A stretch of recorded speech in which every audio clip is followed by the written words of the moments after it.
Hello, thank you once again for joining me to talk all things vertical drama. I'm at my most excited because the thing that I really geek out over is talking to writers. And I have found a writer to talk to who is not only a best-selling author, but is now also writing vertical dramas, including one that came out recently that is already one of my all-time favorites. And that is the amazing Claire Epstein.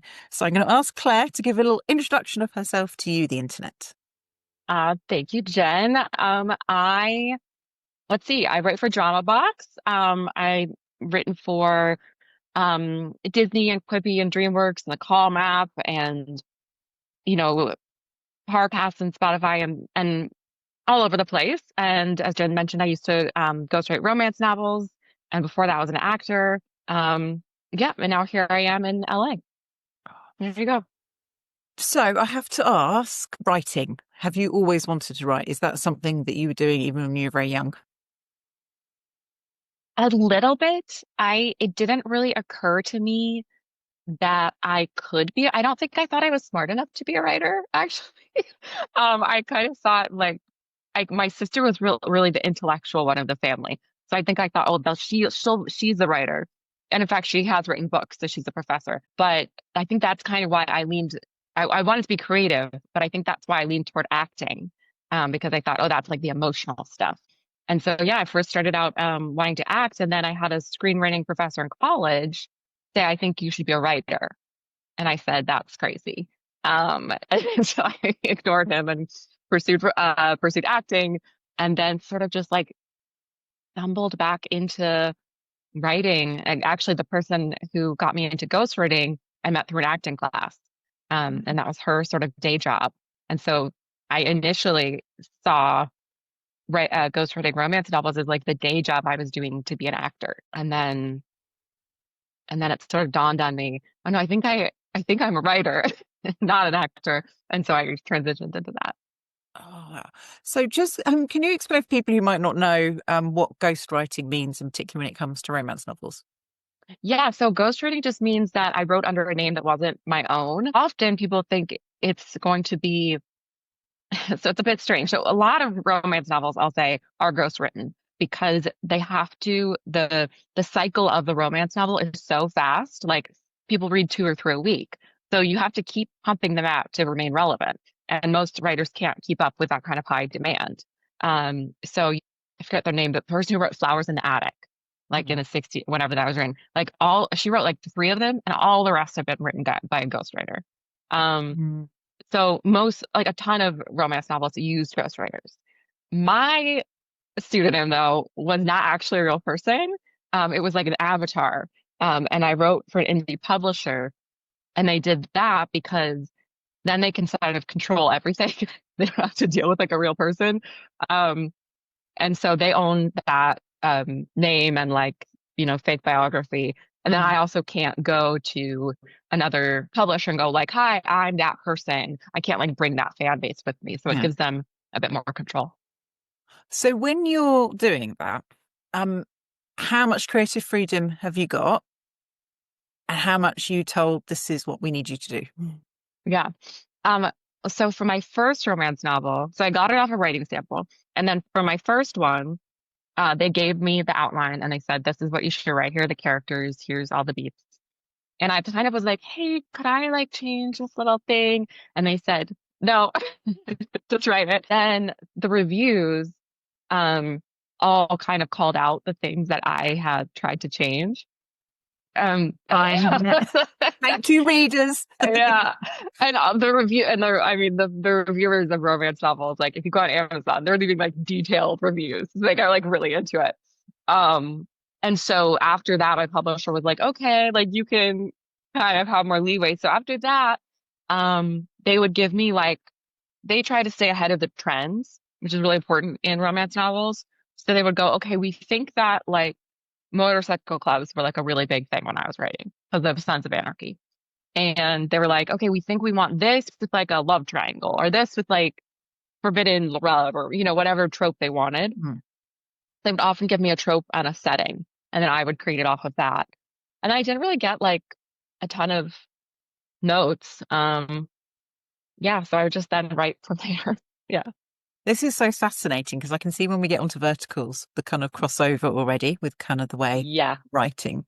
So when did screenwriting come in as well? Were you doing the romance novels first? Were you doing them alongside each other? How did they fit in? Um, so I'd had that screenwriting teacher in college tell me I should write, and that meant so much to me. And like, I just always had that in the back of my head, and probably wouldn't have even tried to do the romance novels if he hadn't said that to me. And then I was writing, and I thought, oh, this is actually way more creative than acting. Like, as an actor, you really only get to act at like 1% of your job. The rest of it is like horrible, like hustling and like casting assistants being like mean to you, and like you just get no respect. And I just was so exhausted by it. And at the same time, I was taking like Upright Citizens Brigade classes, UCB improv in New York. And I'd always wanted to write, like I love watching TV and I love film. And so I decided I wanted to write a half-hour comedy. That was like what I really wanted to do. Um, and so I took a class, and because the pilot structure is like very specific, and I'd only done features. Hmm. I took a class, had a pretty bad pilot out of that, and then it took a really long time to redo it. That ended up winning a festival. It like didn't get into any festivals. Let me say that. It didn't get into any other one. And then it won one. So that just shows you how subjective everything is. Yeah. But I won one called Series Fest in Denver. And I got to like go to Denver and like do these workshops and like really legit people um and one like I'll mention Scotty Landis, who you might know him. He wrote Ma, the horror. He wrote on Workaholics, the comedy. So he was like a mentor there and ended up kind of mentoring me in general, and we're still friends. He encouraged me to like move to LA and like really have a go at it. And so I did. And then I moved to LA in 2018. And then, yeah, just by that time, the romance novels the market had become so oversaturated that my publisher like wasn't willing to, like, you had to spend so much money on advertising. Mm. Um, and they weren't really willing to do it anymore. So they had closed. So at that point, I just transitioned into TV and film. So once you're in TV and film, I guess what's the pathway from that to then, obviously, as you've introduced yourself, I'm a writer for Dramabox. Of how did that come around? When did verticals come on Yeah. your radar? When did you go, this is what I'd like to do? Well, I moved in 2018, so like the pandemic happened like kind of soon after I Yeah. moved here. It was like, it was a mess here. But I managed to like get into, I staffed at Quibi. I managed to like get some like legit jobs. I was developing with like great producers and excited about a lot of things. My last job was at Disney. I ran it for Hamster and Gretel, an animated show. And then, and that was like a year and a half ago that ended, Hmm. because we just finished the season. And then I did not have a job. I was like unemployed. And things looked pretty grim. I mean, I was already one of the only people I knew working when I was on Hamster and Gretel, because there was the writer's strike, and yeah, it was like pretty bad in the Mm. LA industry. And so I was then unemployed, and it looked really bad out there. I thought, I don't know if the industry that I moved to Los Angeles to be in, I don't know if like the format exists anymore. I don't know if there ever will be more jobs. Mm. Um, and so I thought like maybe I should like like I don't know, maybe I shouldn't try to do this anymore because I just the industry isn't there. But then I started to see some like hiring notices for verticals. And I thought I was like, so I started looking into this, and this was probably like a little over a year ago. I Mm. started seeing those. And a lot of friends would send them to me because they go like, "Oh, romance, like you'd be good Yeah. at this." I go like, "Sure." So I started looking into them, and I thought, I think this could be like the next big thing.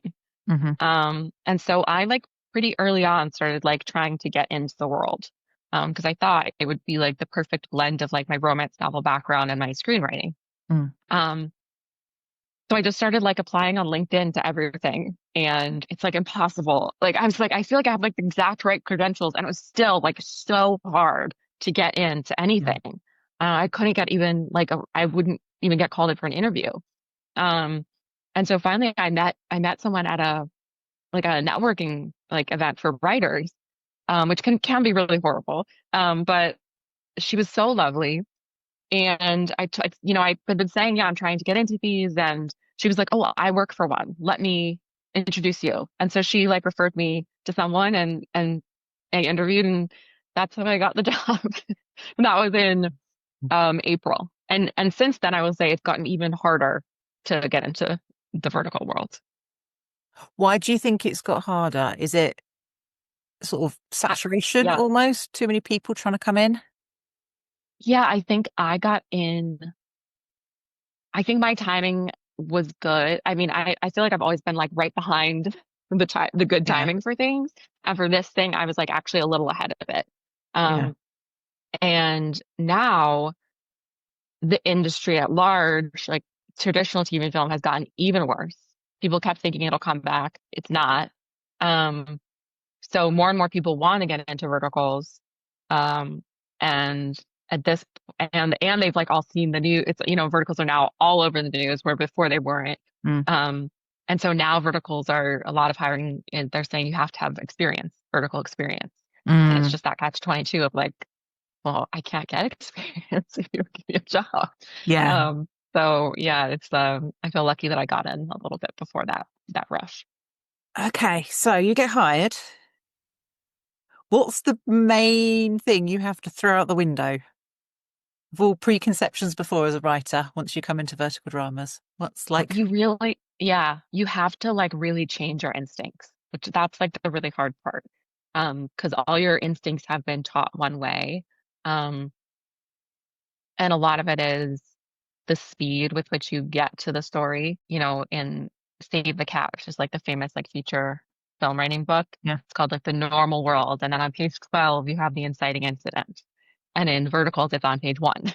So you have to like yeah. really throw out all your We're not waiting to page preconceptions. 12. No, absolutely not. Like, um, and then, thinking more archetypal in terms of characters, um, and just thinking more bluntly, I think. I think in screenwriting, you're kind of taught, like, what's the most interesting way this could happen? And in verticals, it's not, you have to be really blunt about it. It's like, this is the bad guy, and you could tell because he does something really bad right away. Mm. Like, you know what I mean? So I had to kind of rewire my instincts to think vertically. And I'm still like, it's something I still kind of have to be like, no, this could even be clearer. Um, it's something I'm working on. So once you're there writing, how does it work? In that, are you given a specific project or are you working across multiple different projects at the same time? How does that work? Well, at first, before you have something in production, you're just trying to like get your first project made. So we were just kind of all pitching different ideas. Um, and you have to get greenlit from at least at Dramabox. I imagine it's pretty similar other places. Like you have to get greenlit from the premise and then maybe an outline, or the final script. And then you get greenlit for production. And after that, like so that in that at first that was all I was working on was a script. Mm. And now I'm working on a script. I've got something in out already, and I've got something in that starts filming tomorrow, actually. So, Yeah. yeah, so that's fun.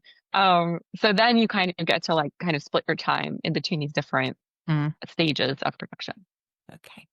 So obviously you explained really well that when you were doing the romance novels, the publisher was quite, we want this with these tropes. Is that what you're told writing verticals? How much are you kind of given we're also in or we're also out or we want this kind of thing? Kind of again, I guess what's the freedom with what you can pitch? Um, we have like a lot of freedom at Dropbox, I would say. It sort of depends. So sometimes you might be given an adaptation. They might think like, oh, you're the right writer for this adaptation, um, or this idea that maybe a development executive has had. But mostly I've pitched like as I'm coming to the end of one script, I'll be thinking of a new one and I'll pitch that. And then that they get excited about that and I'll just move on to that idea. So it sort of depends. Okay. So I think we need to really dig deep into your one that's come out, which is Stuck with the Spoiled Heiress. Yes. So what I like is we start with it is a standard romance and vertical trope, and that you've got a false proximity Hmm. relationship of two enemies. What's really nice is that for vertical is you just everything you do within this just adds a bit more layers on than you often get in a vertical. So that it really is fleshed out why they dislike each other, the sort of different personalities, and also the false proximity, just the little details that when the lawyer brings it in, they have to wear the like the ankle bracelets. Yeah. I want to know, like, Yeah. what is the process when you were like, ankle bracelets are what we need, the kind of the electronic tags? Because that was just a Yeah. really nice extra to that false proximity.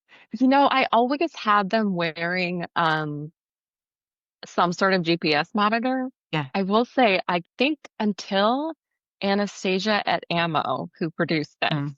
got it, I think I might have had bracelets on them because I thought it would be more visual. But I think she was right to make it ankle bracelets because I think people just have more of like that's what you've seen before. I think it makes more sense. Um, yeah, I always had I always had the GPS monitors. I just figured there must be a way because I wanted the aunt and uncle to have a way to like trap them outside the house, Yeah. and then it would be like, how do they know that they didn't make it home? So I think I felt like you had to have some sort of tracker, and like it would be a fun sort of thing to like repeat that they have to like race home to beat it or Yeah. something. It works so well as the device. It's like, it's like the race against the clock. It's like, and it also Yes, means you yes, get yes. some fast driving, which is always cool. Um, Yeah.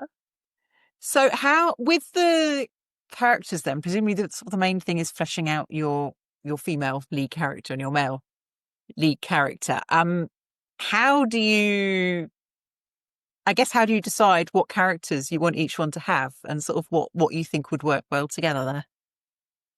I always had the idea for like the party girl kind of character, which I didn't realize because this is my first one. I didn't really realize that that was not a thing, I guess.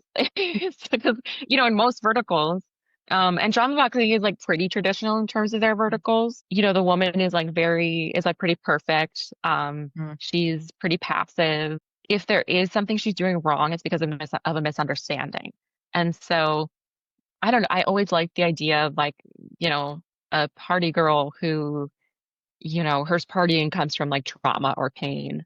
Um, and I don't know why I pictured that, but yeah, I always had her in my head. Yeah, I did tone her down a little, I think a little bit, because I still want her to, be likable from the beginning and all that. Yeah, I just resonated with that character. No, it's really good. So one of my all-time favorite movies, as I think I mentioned to you, is Crazy Beautiful with Kristen Dunst and Jay Hernandez. And again, it's that story which I just think works so well of on the surface, she's wild, she's a party girl. And then you see what's going on at home and it's kind of it's different dynamics. But again, it's a dad for whatever reason has totally written off that person, has no interest in their Yeah, daughter. And I think that's some of the most powerful things in Stuck with a Spoiled Heiress is when you see what the dad is like with her. yeah, And yeah, then also it's even more powerful when Peter, who's kind of been very like, I'm trying to do everything right because they've sponsored me as a family, is actually like, no, no, just no. It makes yeah, it so powerful. yeah. And I was kind of a mess myself in college, and so I don't know, maybe that went into it. I need to ask as well, was Ghost an influence for the pottery? Yes, we called it a reverse ghost, actually. Yeah. Because I honestly originally had her as a painter. And Mm, then Taming How to Tame a Silver Fox came out. And I thought, oh, this might be too similar because the character Tess, I don't I yeah. never even met her, but Tess um is a painter in that. And I thought, oh, I don't want to like have people to think I'm Mm. like trying to like copy. So I made her a potter. Um and yeah, a little reverse ghost. It is a You very have good to. podcast. But I like these nods. You see, that's what we appreciate in it. And then I wanted to ask about, then you've got the option of villains. So often in Mhm. Vertical, there's a doofus ex-boyfriend or a horrible husband or something like that. And that's often the largest character. And I really like that that's not really in this one. The Well, villains I are quite didn't, a yeah. different dynamic, and I think that makes it more interesting. Kind of yeah, I guess when you're working out like where's the problem going to come from, how did you settle on? I want it to be the aunt and uncle. Well, I had a pretty specific idea that why the dad would have a fraught relationship with Maya. And so, and I didn't really think it made sense. Like the mom could have just given him the money. So I just kind of wanted that to be his role, was like that emotional issue. Um, yeah, so I just kind of wanted it to be this sort of and the scheming aunt and uncle and sort of like a bit of comic relief. And I just thought the actors did it so perfectly in that's so perfect. Um, and I felt like as soon as I saw them, I said they've got theater training because they like really, if you notice, they like punctuated um their lines with action a lot of the time. Like if something was about control, they would be arguing over an object, like the Hmm. binoculars. Like they were so good about adding little bits for themselves. Um, yeah, so I was just a big fan of them. And yes, I just wanted it to be kind of separate from the father's Yeah, character. it's great. So my next question is, and we'll kind of dig more into bits of the story. So, what is the process, and how are you involved? From okay, you've had it signed off. Everyone's like, we love this, we want to make it. To then, and in particular, the production company getting involved, who are Ammo Pictures, who are based in Ukraine, and anyone who follows me on Instagram knows I'm a massive fan of them. So how, and that feels that's quite different as well. Obviously, you've got an Ukrainian team making it rather than what you possibly would expect would be an American team. What was the process of that, and what is your then involvement when your script gets handed over to a production company? Um, it ended up going with Ammo because I think they just like had a slot. They were like, you're looking for something, and my higher up said, okay, we think this could work there. Some of the Mm. other ones from the rest of the writers were more specifically American, Mm. and mine sort of worked. Like I had a few more like American things in it, but you could take it out of America and it still makes sense. Yeah. Um, and so yeah, after I found out it was going to be with Ammo, um, I did take out like more specific American references. I also changed the names because I didn't want them to like, I didn't want them to pretend like we weren't, in Ukraine or some other Eastern European Yeah. country. Um, so I changed the names like the last name Kosha, Maya, Mhm. um, to be more like ambiguous. What And was Maya then, originally yeah, called? What was her original name? Willa, I think. Oh, I like it. Willa to Maya. But I think All I details also we was need. like, I think I also changed that I'm terrible at naming characters. And I finally was like, I named her Willa. And the whole thing is about her mother's will. Yeah, And I like that. I can see where that I'm, came from. I'm absolutely terrible. And I've never realized the like way that the unconscious reasons I've chosen a name. And Yeah. it's like terrible. Like I like accidentally took like another writer's main character because I was like, oh, that's a great name. I've just thought of that out of thin air. It's like, yeah. So I think she might have had another name after Willa, but I don't remember. Mm. Um, And so so I knew I was going to ammo, obviously, love at dangerous speeds. Um, and after that, I only had like one meeting with them. It's like tough because like, so Dramabox has like a liaison and I don't know what time zone they're in, and like obviously Ukraine is in a different time zone. So it's just hard to like link up. And Mm. so I think we had one meeting where we kind of discussed everything. And Anastasia there, I just was like, oh, this woman gets it. Like I just was like totally on board from when she started talking. Like she brought up Paris Hilton as a comp for Maya, and I was like, oh, yep, okay, we're good. So I felt very comfortable with her from the beginning. Um, and then they did send me like audition tapes for the actors. Oh. Peter and Maya did not audition, or Nazar and Mary did not Yeah. audition as their real names because we'd seen them in Love at Dangerous Speeds Mm. and we were like, please just get them. Yeah. But then I saw auditions for pretty much every other character, um, and was able to like communicate my preferences. And yeah, so that's how kind of that part went. And that was like most of my involvement in this one because it was so different with it Mm. being shot with ammo. And then after that, like I didn't hear anything until, Oh. and like also ammo shoots differently. Typically a vertical shoots in like 7 to 10 days, and they shoot over a longer period Mm. because of the conditions in their country. And so sometimes they can't shoot where they plan to shoot, or Mm. it might have been destroyed overnight. So they take a longer process, but they're also editing as they go. So overall, I don't think they're adding any time. But so the next thing I got back from them was like the first batch of episodes. Um, and then I give notes. They have like this great software. I can give notes on the edit. And I'm pretty like, I think I'm really annoying, but I am pretty painstaking on the edit. Mm. Um, and then we go through some edits, and then yeah, that's it. So then it hits screens. What are your favorite bits that you watch and you go, oh, that bit landed for me. That's exactly how I Yeah, wanted, possibly even more. I loved Mary in the scene where she goes out to try to flirt with Peter, and he says, you're gonna get scoliosis. I thought her laugh, this is very specific. I saw her laugh in that scene was, I didn't know she could do comedy, and she's very funny, it turns out. So I love that. I mean, I always loved the shower scene because I just thought it was like different and fun. I mean, the way they filmed the pool scene, I thought was beautiful.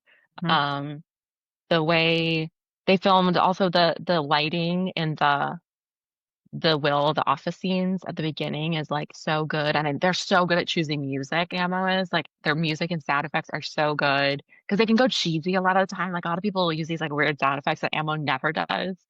Um, I also love the shot that they did for when Maya gets kidnapped. You see Peter in the foreground, Mhm. and you see the aunt and uncle sneak in the background. And not a lot of people use um like background and foreground in verticals. It's like just close-ups, Yeah. pretty much. And so you can see that they're really thinking about framing. Mm. Um, so I loved how that all came out. Um, yeah, that was a lot of different things, but um, yeah, I think I was very happy with the production. Yeah. Some of the things I think obviously it's all there with everything you provided, but that they add, and I think particularly I want to talk about the aunt. The way they Yes. styled her just added so much that she's always got this like scarf over her head and this giant hat. Yeah. And it's just like she looks iconic in every scene, and you're like, I kind of want to be her because she's so cool. Yeah. Though she's doing dastardly things. So I just thought little Yeah. choices like that are actually like build even more Yeah. on the great character you've already created. Exactly. They really added a lot. Like I loved how they always were dressing the aunt and uncle in similar tones and clothing, all black and white or like tan. And for Yeah, me, like the black and white was giving like kind of like the characters like comedians of art, like Harlequin characters, a bit. yeah, Like it just yeah, they were great. And I loved how they did because I think sometimes verticals can go over the top in like a nerd character. yeah, And I thought the way they did Peter's character, because if you see Nazar, you're like, this is like a bad boy. He has earrings. Like, we were kind of like, can he be that character? And the way they did his costume with like the glasses that were like nerdy, but not like calling attention to it. mm. And just the way they did his like understated sort of outfits or costumes were, I thought, really good. They covered up his tattoos. Yeah, I thought they did great. I think that's one of the things that's actually so interesting as a viewer, because if you've watched obviously any Verticals Ukraine, you've probably seen Azar, and obviously he's a superstar.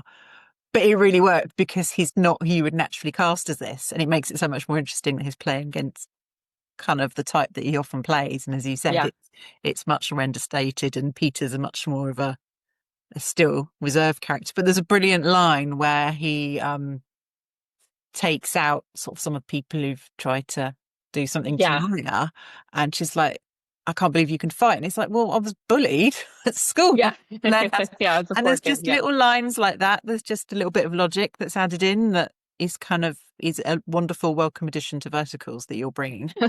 Okay, thank you. I showed people, I got some like stills from set, and I showed people, and I was like, "Do you recognize this actor?" And they're like, "No, who is it?" And I was like, he's from Love a Dangerous Speed." And I didn't even know who it was. Wow. And these are like vertical people, so I was honestly like, people gonna know that it's that guy, but I know that the true fans do.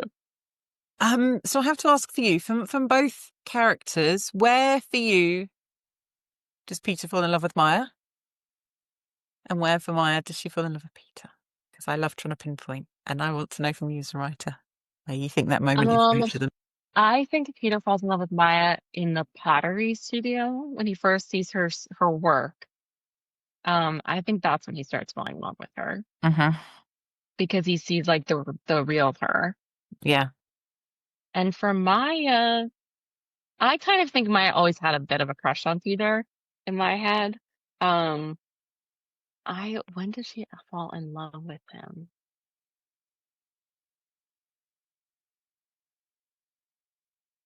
It's before, oh, maybe when she sees him with Faith, she sort of starts to realize that based on her own jealousy that she's there. Yeah. But that's a tough one. Yeah. I guess, yeah, it's like, why do I care and why am I bothered by this person? Yeah. Yeah. We do have to talk about Faith because I love Tatiana, who plays her so much. She's just huge. She's so Um, good. Again, now this is the lines that I think you add that just bring so much more to it of like, I have millions. I'm a pizza surgeon, but I want more because I need my yacht. And it's just Yeah. details that are just brilliant. It adds more to it. So I just want to say thank you as a viewer because Oh I yeah. love those Well, things. she read for it and I loved her tape. She just had this like really like funny like almost like detachment. Like this like kind of like it's just all like I'm stating facts kind of way of doing it that I really liked. Um yeah, she's fabulous and I love the dress she's wearing and like it's great. So once it comes out, and I think this will be a really interesting comparison as someone who's been in the romance industry and sort of seeing fan reactions there. How is it similar and how is it different with vertical fan reactions? Kind of what have you noticed? I actually think it's a very similar world. Mm. Um, like I mentioned on Amazon, which is like the main, that's like take it's like the main only thing. Mm. People leave like really detailed reviews. And um I found that to be similar. Like it's nicer now because then I was in I couldn't like reply to anyone, like say like thank you. Yeah. Because I was like behind a pseudonym. So now it's like much more fun for me because I can like interact with people and like get to know people and be more in the world of it. But it's quite similar. And I'm like, it took me back a little bit because I was like refreshing the Dropbox app to see like, where is it on the rankings? And then which is 100% what I did on Amazon. I'd be like, where is it? Where is the on the Kindle? Like, is it where in the category is it? Because Yeah. it has different categories. It has like the overall bestseller list. So it's all very similar. But it's more, I think this way, it's actually just more fun this way because I can get to see, the actor, like there's more people involved, whereas like before it was kind of just me, and now it's like I get to like talk. I'm like Anastasia, here's the rankings. Like I'm telling them, and I'm seeing like the aunt and uncle on Instagram like commenting. So it's more fun and like I've just been really happy by the way that the fans have like embraced this story. It's my first one, so like I'm still learning. Um, but everyone's been so generous and lovely. So yeah, I think the fan base to me feels very supportive and wonderful. Mm. Um, so I've been very grateful. And have you just like as a general bigger question? Obviously, I think we've established that verticals are here to stay. Um, have you identified why you think they've been such a Mm. success, particularly with a Western audience, an American audience? Yeah.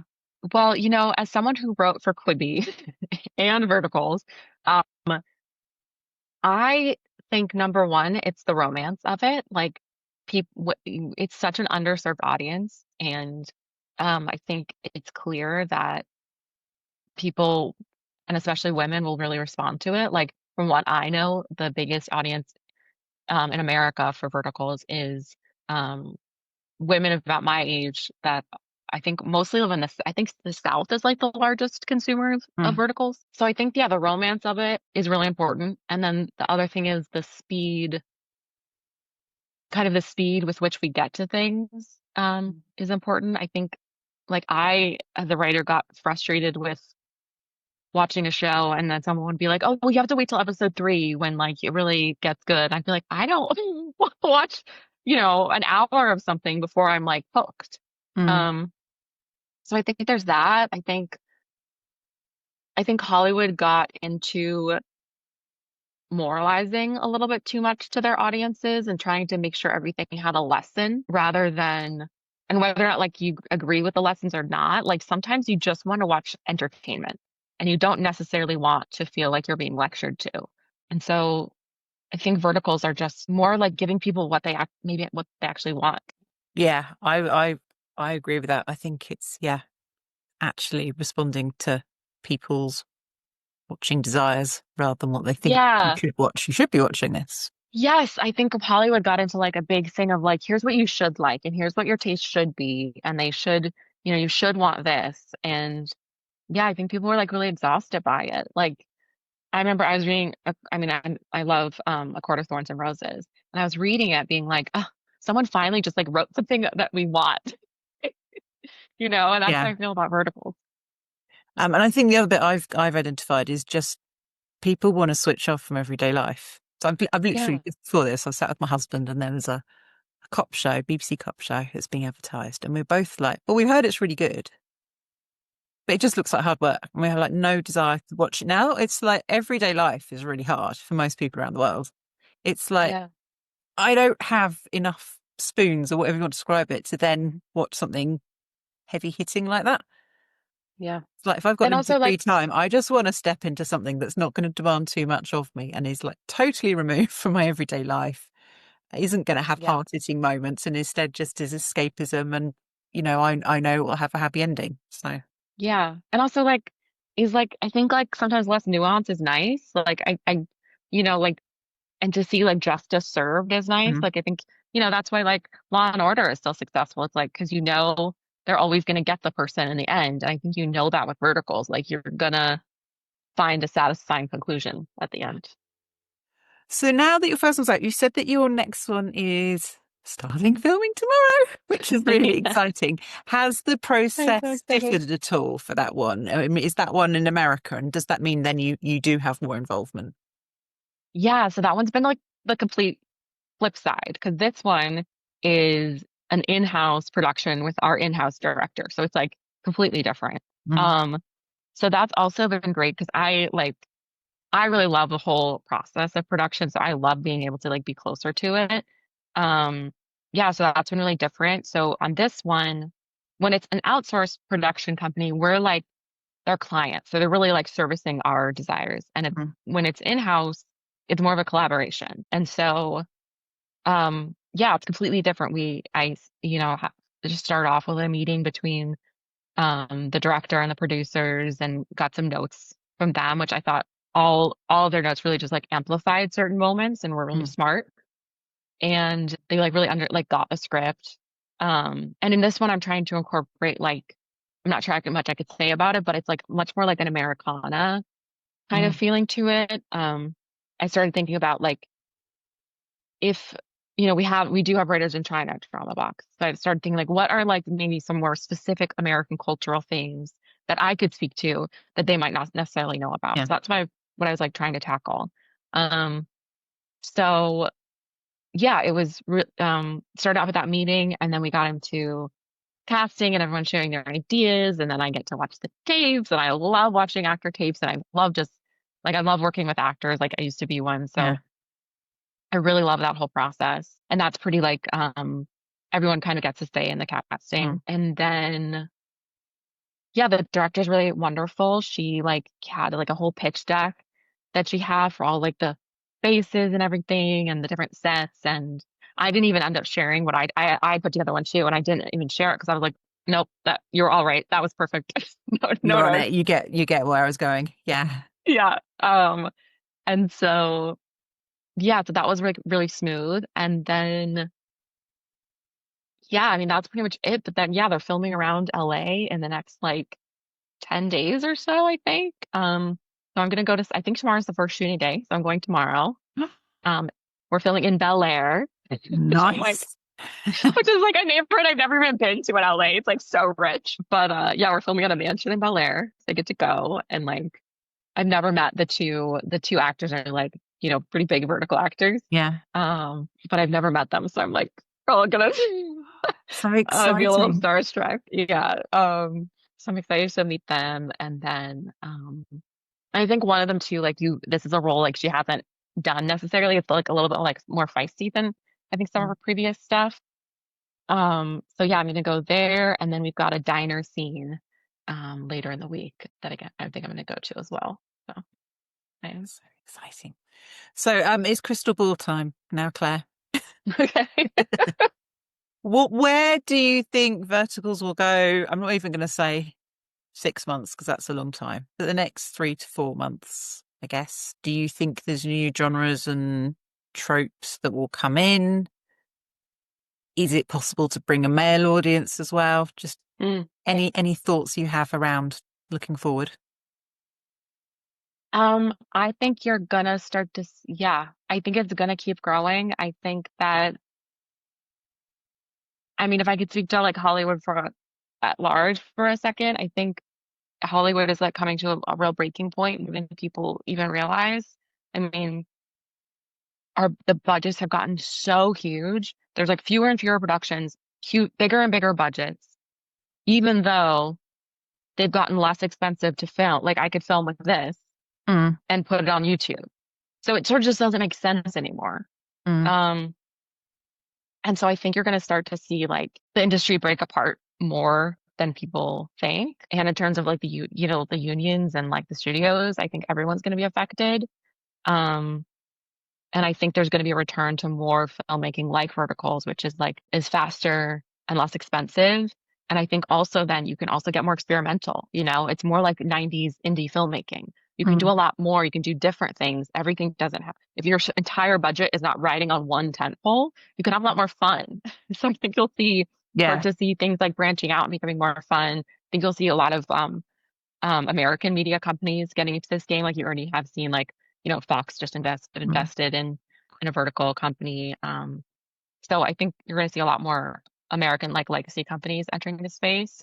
Um, my guess is you will still see a lot of the same tropes continuing.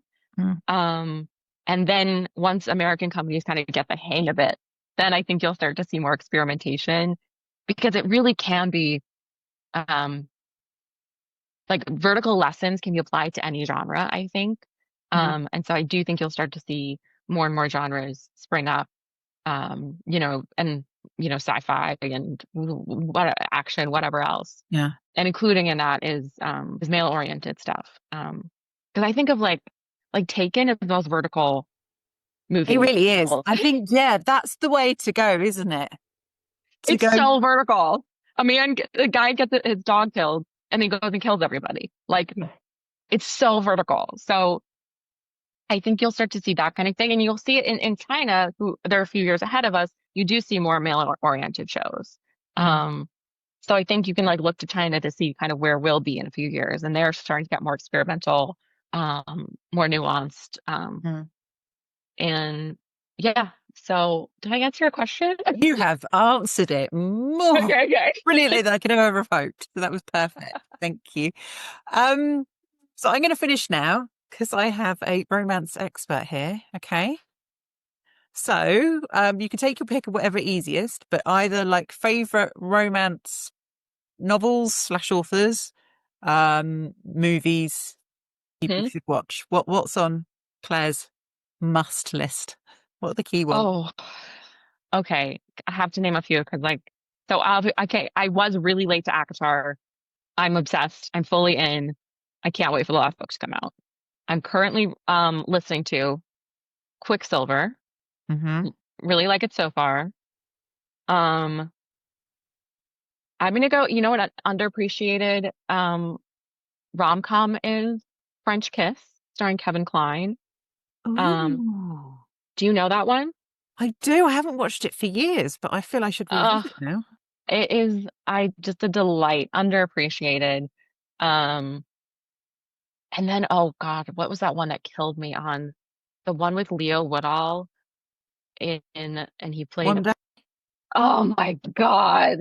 I it will make you sob. It'll make you sob, dear viewers. I did not realize what was coming. Had no idea. I thought I was watching a rom-com. Sorry, but there's spoilers, but I was destroyed. Yeah, Absolutely destroyed. yeah, understandably. Just The thing is, I read the book when it came out, and that destroyed me. And then I saw the Anne Hathaway one, and that destroyed me. And the Leo Woodall one destroyed me. I've been destroyed 3 times by that. It does it every time. It's like, it's the most devastating thing in the world. Yeah, I had no idea it was coming. So yeah, I had like at the when that at the beginning of that episode, I thought things are too good. Uh-oh. Wait a second. And that's and it's also I like we've got not there. ended. We've not Yeah, I was like, ended. why is there We another need to episode finish left? This is now. the end. Everyone's happy. Yeah, exactly. I should have just turned it off. But you just reminded me of Friends and putting Little Women in the freezer. It's like that. Just stop it now. Stop it now. You never need to see the Yeah. end. So yeah. Oh, yeah. Oh, I can't thank you enough for your time. For people who want to keep up with your adventures, where's the best place to connect with you? Instagram? Probably Instagram. It's Claire underscore Epstein on Yeah. Instagram. Because my thought is that might be the place to follow you because they might get to see some behind the scene clips when Claire's on I set. know. I'm like, I have to check with our social media person. I'm like, can I like Yeah. show you who these actors But are? the You know? actors do. That's one of the things I think that people love about Verticals. The actors often share a bit as well. So fingers crossed we'll be there. Yeah. So we'll see. Yeah. Okay. Yeah, just thank you Oh, for thank you. basically coming to Vertical Dramas because you've already written a brilliant one and I'm so excited that there's more on the way. So I can't wait to see what you do next. Well, thank you so much. I'm happy to be here on this show with you, and I'm also happy to be in the vertical world where we actually get to make things.